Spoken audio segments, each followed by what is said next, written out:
All right, thanks, guys. You call it Tell the Truth Monday. Explain what that is to the viewers. Yeah, I think this is a really important time. I want the viewers to know why we do it, what we do, because really getting to the truth of it, of the game, of the performance, win or loss, and never running from that truth, that's a really important process. So the first thing that we do, meet all as a group, and we talk about a lot of the things that we really take into our winning. And so that's the turnover margin, takeaways versus giveaways, our tackling margin, how many missed tackles versus how many tackles we broke.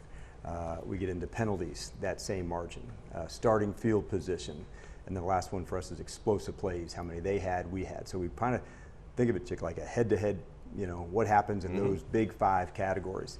Then we show a lot of the plays that were good or bad, ones we wanted to teach. And no sacred cows, no plays we're not going to show. Right. Everything's there, and that's the standard for the whole team, coaches included. Not to say that every play or call that we have is on point either. So what you want to make sure you do is get to the lessons. And by telling the truth, you get to those lessons, and then you get to apply them for the week. Then once you're done with that game, you go from the big unit meeting, the team meeting, into the unit, offensively, defensively, special teams, more breakdown, and then into your own position, really refining the skills, the performance, where you're at, the play time, the situation. And so after you get done that, then you can clear that game. And then you get ready to move on to the next. So it's an important process every week, win or lose. Get to the truth of it, Tell the Truth Monday. And it's a really important day, because if you BS yourself or don't hear it, you're not going to get the lesson that you needed for that day, or something you need to emphasize for the next week. I know for the fans out there, it's Don't Panic Monday, because, I mean, online, which you don't pay attention to, smart man, it's insane out there because they've been starving for something. Yeah, they love it so much, and I get that. That's true. So when you look back at the film, I watched, I was there, and I saw a lot of missed tackles. And as a guy who, you've been teaching these guys for months, they've been tackling for years. I had to be disappointed to see that. Effort's not the right word. The outcome of what was going on there. Yeah, because you want your identity to come through, and that gets forged in the tough times, not in the easy moments. And when I said, doing hard stuff with good people. Good edit on you, by the way. That's not in OTAs, and that's not in training camp. It's now. And having gone through tough days, tackle as well, plays well on third down on either side. Those are the things that you look back on later and say, that game, that was tough. That's where we had to fight through together and get things right. And so not tackling or play as well as we want to on third down, that to me is where, okay, that's part of Tell the Truth Monday. And that was this week's biggest part. Right. Part of it is, you got players, I mean, you look at Emmanuel Forbes, who clearly to the naked eye is struggling right now as far as just making the play. He grabbed a kid's face mask because he got beat. How do you approach a guy like that and get him, he's got skills.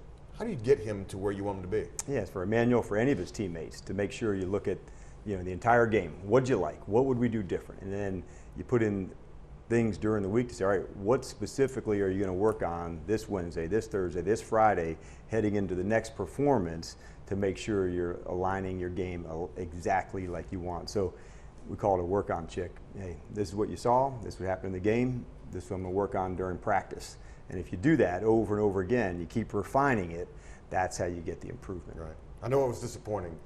One of the positives, though, is your young quarterback who, when you look back at the tape, what did you see? Yeah, I think number one, we knew this going in, but this is a guy who's got great poise. And going through the progressions, where to go, where to look. He's an absolutely rare competitor.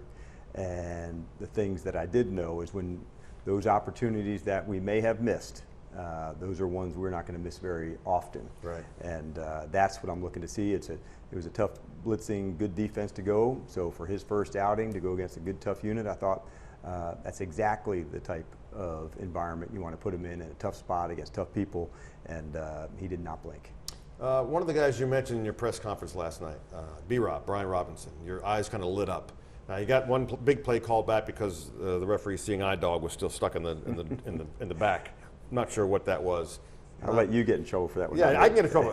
You don't get in trouble. I won't. I won't get fined because OZ, not quite a clip there when you turn your back, but that's okay. But he is a weapon in so many different ways. Yeah, and I think that's what people are finding out, not just carrying the ball. And so his ability in the pass game with him and Austin together, that's a hell of a 1-2 punch. And both of them made big plays in the pass game. Not all of them were down the field. So the catch and run ability for those two was on full display. And B-Rob absolutely illustrates what we're looking for as a commander: the toughness, the finishing, the physicality, the play style. It was on full display. I asked you last night at the end of the press conference, would you bring a kicker in? You have made a move today. Cade York is now gone, missed 2 field goals, kicked 1 out of bounds. You're bringing in Austin Seibert as your new kicker. Have you ever been through this before? 5 kickers this early in the season? You know, we haven't, but what I can say is, like, it kind of speaks to we're not going to back off competing in any part of this program, any part. We have really high standards for how we want to do things, and if they're not being met, then we're going to address them. And so the team deserves it, the fans deserve it, and so we're going to keep competing and keep battling and keep finding any edge to get to. And so we're looking forward to Austin getting here. We had the chance to see him at practice, and you did as well when we were up in New Jersey. He kicked him all the way through in the rain when we were up there, so I certainly remember that. And I'm looking forward to getting him here and getting started with him, and we're ready to get to work with him. And we'll see you next Monday after a division game against the Giants. Home. Yeah, it's awesome, man. We're really pumped to get the division underway. And to have it at home here with this crowd, with our fans, like, this team is going to be lit, and we're ready to show them that identity. We didn't get to fully express that in the way that we had. That's some of the disappointment that we carry with us today, is that we didn't play in that commander style that we've been talking about. You've seen it at practice, some of the preseason games, and so for us not to have that on display, fully formed, was disappointing for us. And so we have to own that. We will own that, and we're looking forward to making sure, like, we put that on tape on the field this Sunday afternoon. Thanks for the time. That is the head coach of the Washington Commanders, Dan Quinn. That is episode number 1 of Tell the Truth Monday. 1 of 17, could be more. He says more. Back to you.